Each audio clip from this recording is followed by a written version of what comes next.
gentlemen, boys and girls, children of all ages. Welcome to the Robert Sports Show. I'm your host, Robert. NFL Week 15. Wow, Week 14. We have to do something about the stars of the NFL quarterbacks getting hurt. Carson Wentz, ACL, he's out for a year. Last year at this time, the last game of the season, Derek Carr broke a leg, out. Aaron Rodgers, collarbone, he's possibly due back this week. Haven't heard for sure yet. Have an idea. Go with me on this one. I don't know if you guys have seen those inflatable ball things you can get in and go play with. And so you can run up and down and you kind of hit each other with them. We need to have the quarterbacks in one of those. What do you think? Just like from the torso and just part of the arm and stuff. And then you can't hit the quarterback at all. Quarterback cannot run out of figure out where a box. The quarterback stands in that box. You can't hit him. You can't tackle him. He can only be in that box and throw the ball. What do you think? It was a joke, people. It was a joke. It's a shame. It's part of football. Injuries are part of football. I personally never played football because I didn't want to get hurt. Okay, Week 15 here. I hope that didn't turn anybody off. I'm just making a joke there because it's sad that Carson Wentz got hurt. Fantasy quarterback of mine. Yep, that's my second fantasy quarterback to get hurt this year. I drafted Aaron Rodgers number 1 in my first round, and I drafted Jordy Nelson in the second round. So when Aaron Rodgers' collarbone broke, my season went bloop because Brett Hundley cannot find Jordy Nelson to save his life. So yeah, that was my season. Then Then I had Derek Carr as my backup quarterback. We know what happened there. So I got Carson. I actually traded Derek Carr for Carson Wentz. And then when Carr got hurt, the guy dropped him. I re-picked him up when Rodgers got hurt. And then he was playing shitty, so I dropped him. Picked up Big Ben. Yeah, he's actually doing well for me. That's been my fantasy season. I don't know about y'all, but in one fantasy league I'm tied for last. Because of points, I will not finish last. And the other two, one of them, I think I'm leading the division, and the other one I may or may not make playoffs. I haven't looked. All right, let's get on to Week 15. Denver Broncos 4-9 versus the Indianapolis Colts 3-10 on Thursday night. Are you serious? Are you fucking kidding me right now? This game on Thursday? Come on now, people.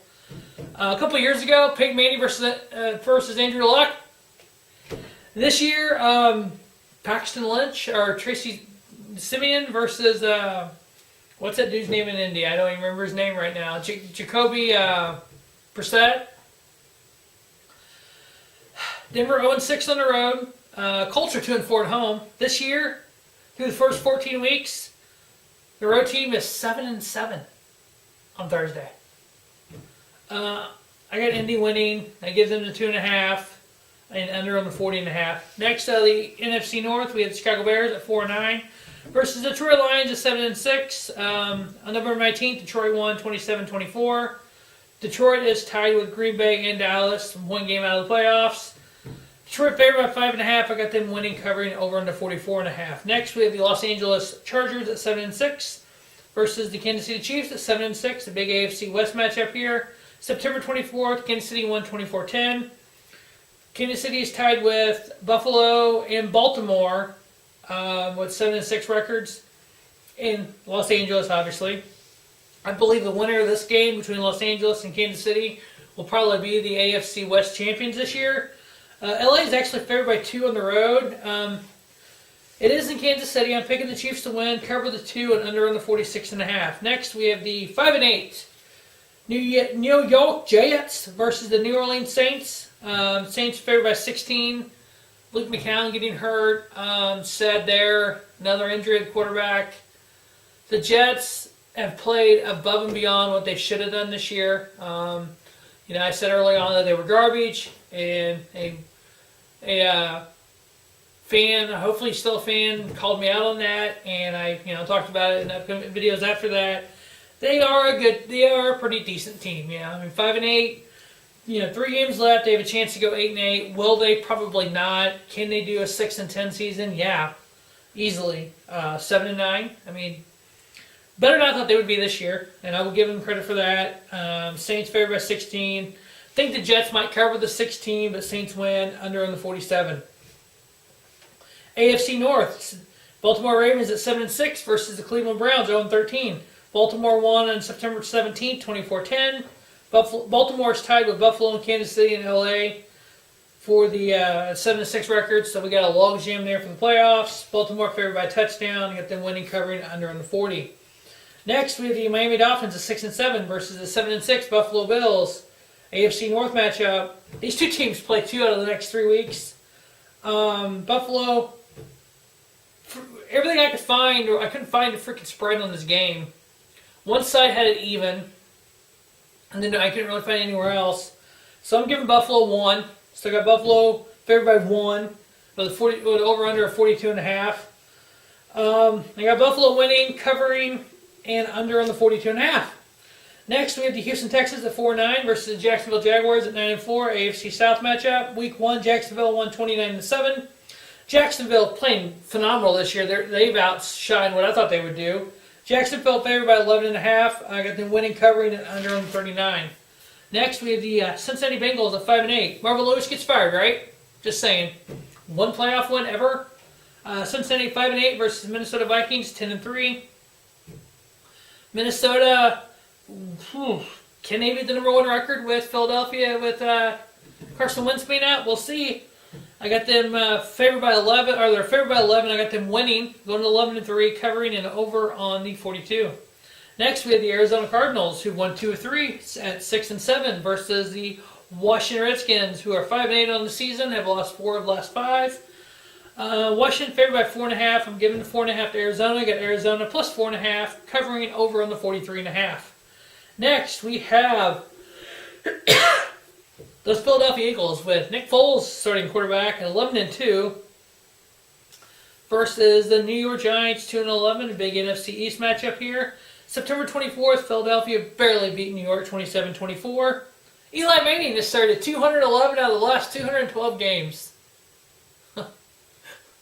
I seen the stat. I had to throw it in there. I mean, that's just a slap in the face to Eli Manning. It's just like, dude, we wanted to fuck over your game streak and end it, but then the head coach and the GM got fired, and now he's a starter again, and they lost that game. It's almost like they purposely lost that game. Right now, they have the 2nd overall pick. Do they look at their schedule and say, that was a winnable game? Maybe we need to tank it so we get the 2nd overall pick. I don't know. Get Eli out of New York, please. Get him to Jacksonville or Denver. I got the Eagles winning, covering the 8 and over under 40. Next, we have the Green Bay Packers at 7-6. I think, honestly, as good as Philadelphia is on both sides of the ball, I think Johnny Manziel could be the quarterback and they would win against New York. Even Tim Tebow.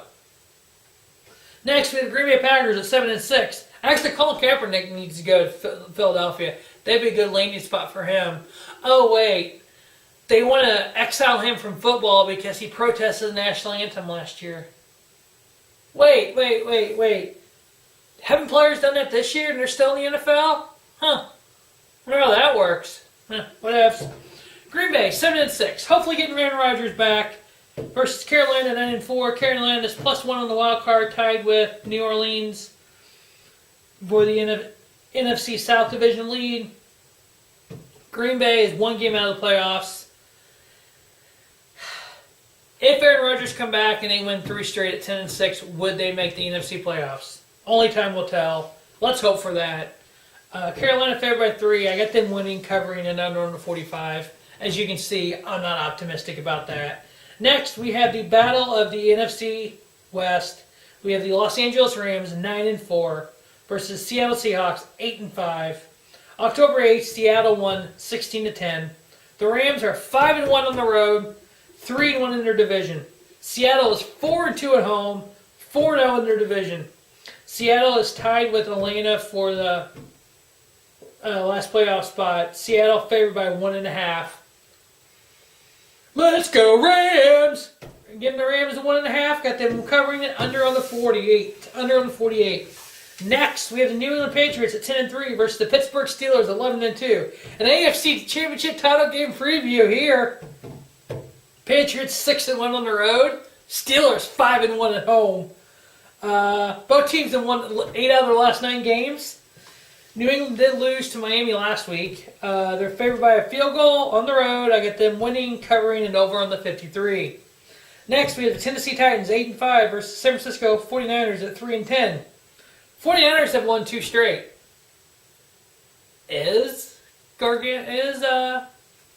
Oh my God, thinking a wrestler here. Jimmy Garoppolo, is he the next Tom Brady?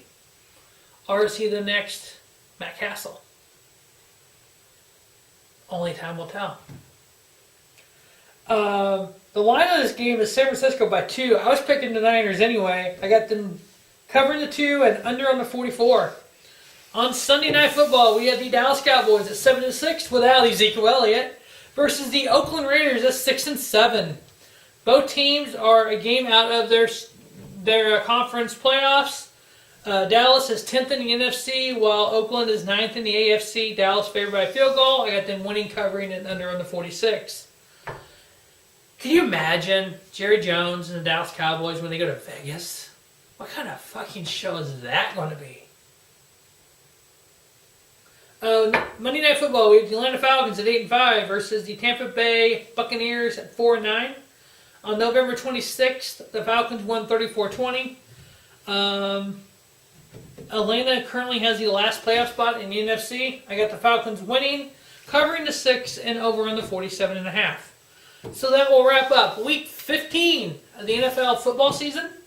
Stay tuned to Robert Sports Show for Week 16, obviously, in the playoffs, and check out the NCAA bowl games.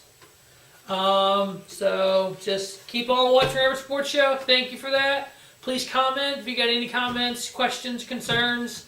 If I said something like, dude, you're a fucking idiot, put it on there, you know? I'll try to explain myself if I can. Sometimes I can't. I just bubble an idiot and I say whatever, you know? So, hey, who knows, right? As always, thanks for watching the Robert Sports Show, and don't just have a great day. Have a spiffy day. Robert Sports Show, your YouTube leader in sports channel content.